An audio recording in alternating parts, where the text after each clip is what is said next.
The UK Defence Secretary, Gavin Williamson, has caused a bit of a stir with the comment he made, and I am paraphrasing, these aren't his exact words, but the gist of what he said is that British people who left this country to fight with ISIS should not be allowed back into the country. In fact, no terrorist should be allowed back into the UK. It would be better to eliminate them.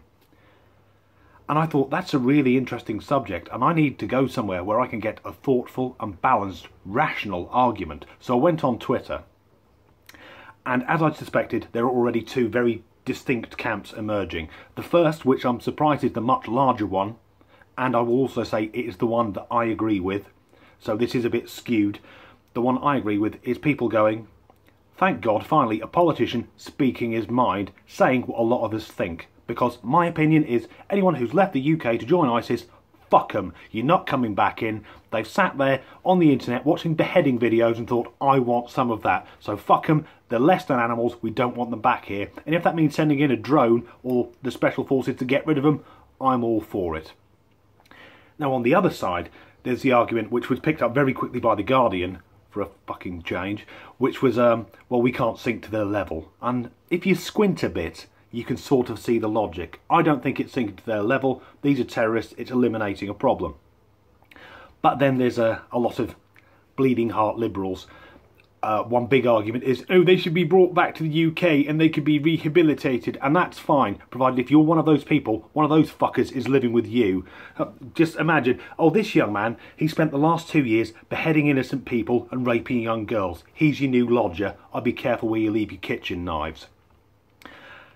And a weird thing is, I noticed a lot of the people who were against wiping out the terrorists were tweeting during the hours of 9 to 5, which are the normal working hours in the UK, a bit like they weren't at work. I'm not saying that everyone who's for rehabilitating terrorists is, well, how could I put it, a lefty terrorist sympathising communist. Sorry, an unemployed lefty terrorist sympathising communist, but clearly quite a few of them are. But then I read one tweet and it did stop me, which is the Geneva Convention, the British Army can't do this. And I thought, yes, no, clearly the British Army, greatest army in the world, cannot sink to this level. But then I had an idea, and dear viewer, I, Disgruntled Danny, have come up with the solution. And it is perfect. You see, one group of people who are hated almost as much as ISIS are trophy hunters. And I know if you use Facebook like I do, every now and again you'll see some story where some rich fucker who's flown around the world to Africa for no purpose other than killing some of the wildlife. And I don't know how insecure you have to be about the size of your cock that the only way you feel like a man is shooting a lion, but these people exist. I'm sure you can see where I'm going with this. These people like shooting things for fun. There's a few ISIS fellows we need to get rid of. Why not get the trophy hunters to pay the people of Iraq and Syria to go and shoot these fuckers? In fact, why not make it into a TV show? I'm more than happy to be one of the commentators. I'd love that. Imagine it. There, it'd be on Dave. Dave would pick that up like a fucking shark, or one of the weird sports channels. Just, oh, here we are with Tex from Texas. That's original.